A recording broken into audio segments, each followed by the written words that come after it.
अस्सलामु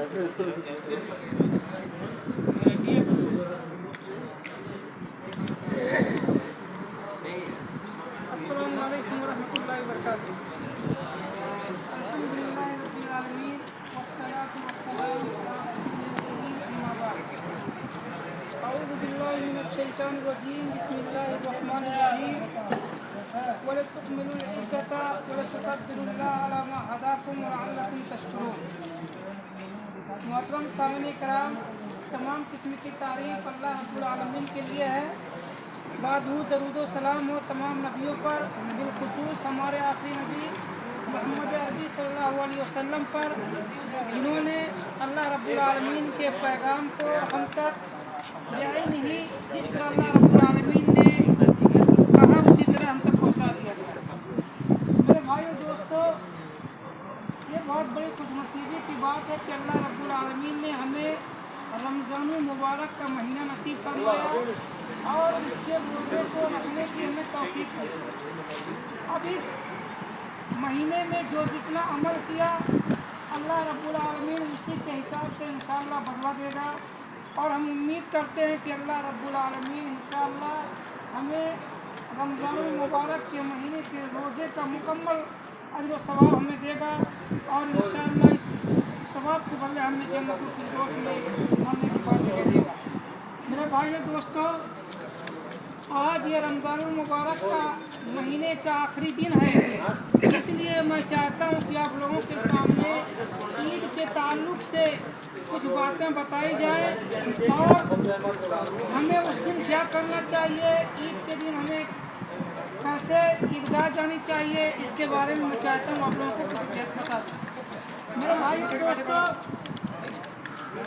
अल्लाह के नबी सल्लल्लाहु अलैहि वसल्लम जब ईदगाह जाते थे तो उनके लिए एक जुब्बा हुआ करता था जिसको अल्लाह के नबी सल्लल्लाहु अलैहि वसल्लम ईदगाह जाते हुए पहनते थे।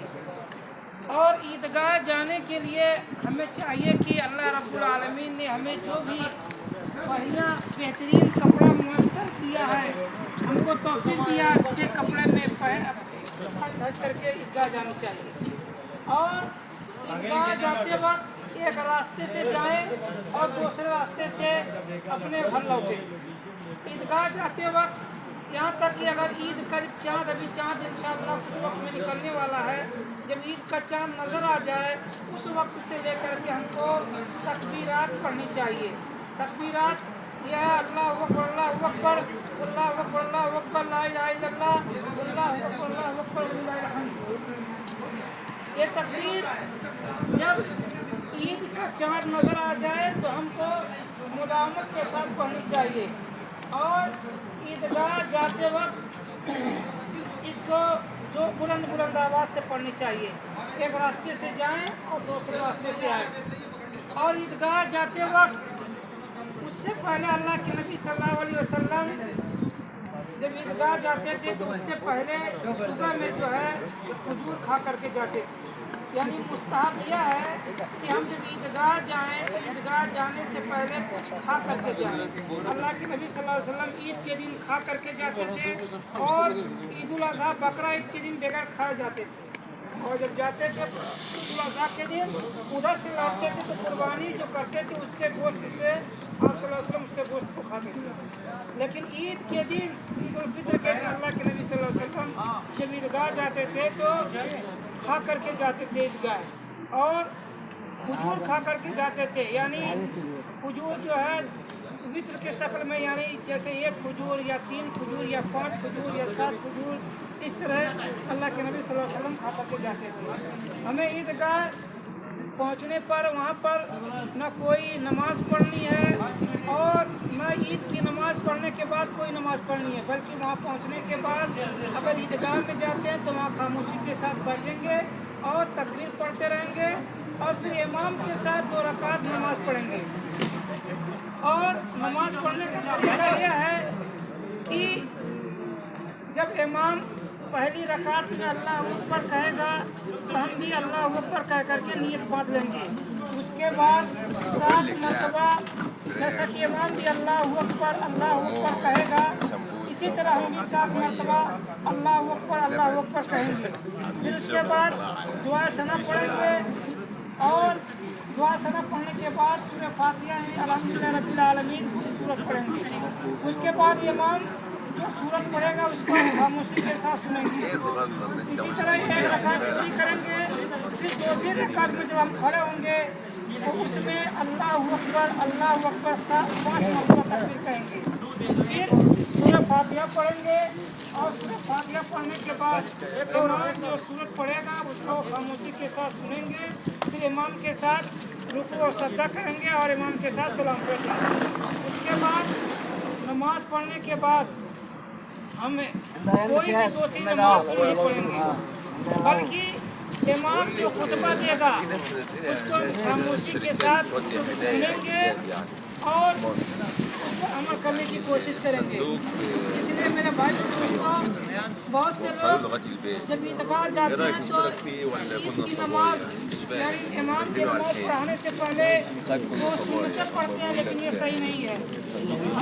यहाँ अगर हम मस्जिद में जाते हैं नमाज पढ़ने तो वहाँ पर एक की जरूरत पड़ेंगे, लेकिन अगर मस्जिद में ईद की नमाज नहीं होती है बल्कि ईदगाह में होती है, खुले मैदान में होती है, तो हम वहाँ पर कोई भी नमाज नहीं पढ़ेंगे सिवाय 2 रकात की। इब्न अब्बास रज़ी अल्लाह तआला अन्हु की रवायत है कि अल्लाह के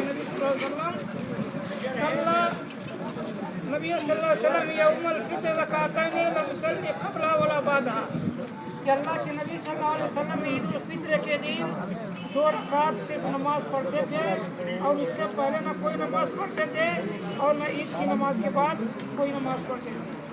इसलिए हमें चाहिए कि हम सुन्नत के मुताबिक अपने ईद को अंजाम दें और ईद की नमाज पढ़ने के बाद दोस्तों को, घर वालों को इसकी जो है मुबारकबादी दें और सदका खैरात करें। इसी तरह एक चीज़ और बता दे रहा हूँ कि ईद के बाद शव्वाल में अगर रमज़ान के रोज़ा रखने के बाद कोई 6 रोज़ा और रखता है तो वो पूरे साल के बराबर रोज़े रखने का सवाब पाता है।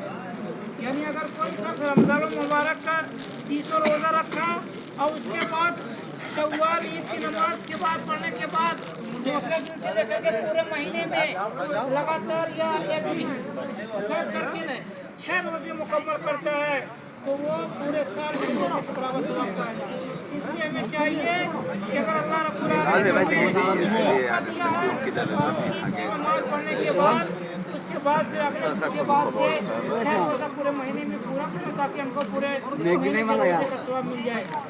अल्लाह हमें नेक अमल करने की तौफीक दे और हमारे रोज़े को कबूल फरमा। आमीन। अस्सलामु अलैकुम।